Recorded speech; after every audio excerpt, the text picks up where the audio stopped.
Okay, so now we'll move on to the next one.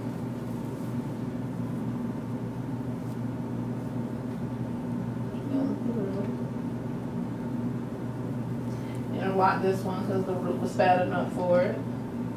And the interlocking just, you know, as I always say, helps your maintenance last longer. Because just twisting it, just palm rolling it, is going to come undone. If not that same day, within a few days. Especially when your hair texture is real soft and curly. Interlocking is almost a necessity if you care about your locks being neat. Like some people, they don't care. They just wash their hair and keep it moving. But for client's sake, I twist my hair and show others how, you know, to twist their hair. So you can look presentable in the workplace if you have a job.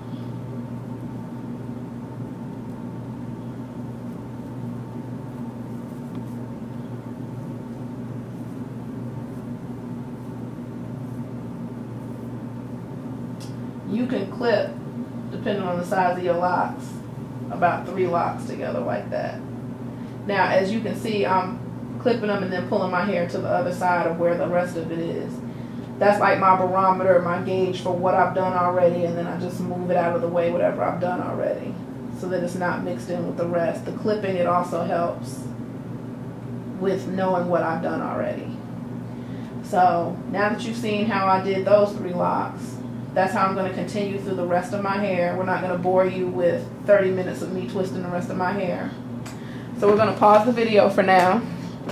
And when I come back, I'll be almost finished with all of my hair. And then I'll show you how I do the front and how the rest of it's all clipped up. So you can see how it looks as I worked my way through it. So I'll be back in a minute. Okay. Okay, so I finished clipping all my hair down now that I've twisted it all and interlocked it all. So now it's pinned. So now I'm about to show you how I sit under the dryer. This is a at-home hood dryer. I recommend a hood dryer over a hand dryer because the hand dryer doesn't dry evenly and you can end up over drying one section and neglecting another. So the hood dryer is always better because it gives you an even dry on your hair. There's no need to sit under here for an hour unless you're doing a curl set.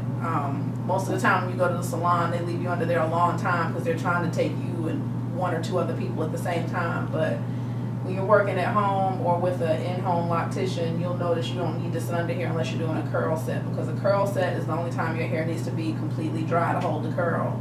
But with regular basic maintenance, like just, you know, cleaning and twisting and oiling, simple maintenance, the longest you need to stay under here is about 30 minutes.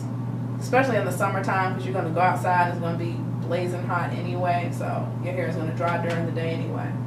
So I usually do 15 minutes with all my hair down and just the scalp getting dry, and then I do 15 minutes with all my hair up to get the ends and everything because it's so long. So turn the dryer on. I usually put it on medium to medium high heat. It doesn't have to be too hot, but it needs to be hot enough to do its job. So it's under the dryer. It went down a little bit, but that's okay. So I sit under here for about 15 minutes, like I said, just to get the top part of my hair dry. And then after 15 minutes, I'll put the rest of my hair up. I'll show you how I do that, since I'm not going to sit here for the whole time. I'm just demonstrating. But to get all of my hair up, let me relift the dryer since it slid down. It's supposed to lock in place, but my dryer gets wear and tear in my truck going to my clients' houses. So after I sit for 15 minutes with the clips in, after that part gets set, I tend to pull all the clips out, but for time's sake, I'm just going to show you with the clips in. And then I'll wrap my hair around. And it doesn't have to be perfect. It just has to be enough to get most of it up under the dryer. And you can use a clip, like a big banana clip or whatever. But this is how I get all of my hair up. I wrap it. Some of it may still fall. It's okay. And then I sit back with the dryer, tuck under, And I sit like this for another 15 minutes or so, just so most of it is under there getting dry from the ends on down. Like I said, it's not going to be bone dry, which I don't care. It's not even supposed to be bone dry because you want your hair to air dry to a certain extent just so that you can hold the moisture that you spent that time putting in it with the shampooing and the conditioning and the oiling and the buttering. So you don't want to over dry your hair and then defeat the purpose of all the moisturizing you just did. So, like I said, a total of 30 minutes, 30 to 40 minutes, depending on how thick your locks are. Get them mostly dry. I tend to do my hair in the morning if it's the winter time, just because I don't want to sleep on wet hair when it's cold. Okay, so I kind of lost my train of thought since we had to pause the camera to delete some space to record some more.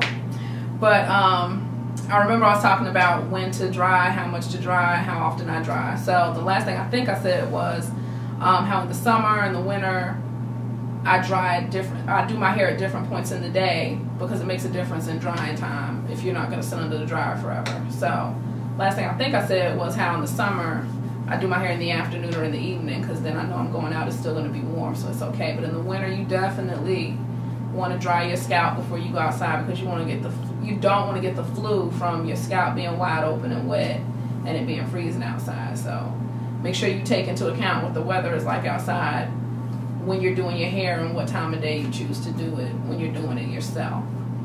So we're going to act like I sat under there for 30 minutes and my hair is now dry enough, and so I fling it back down now that it's been under there. And like I said before, at this point my clips would have already been out of my hair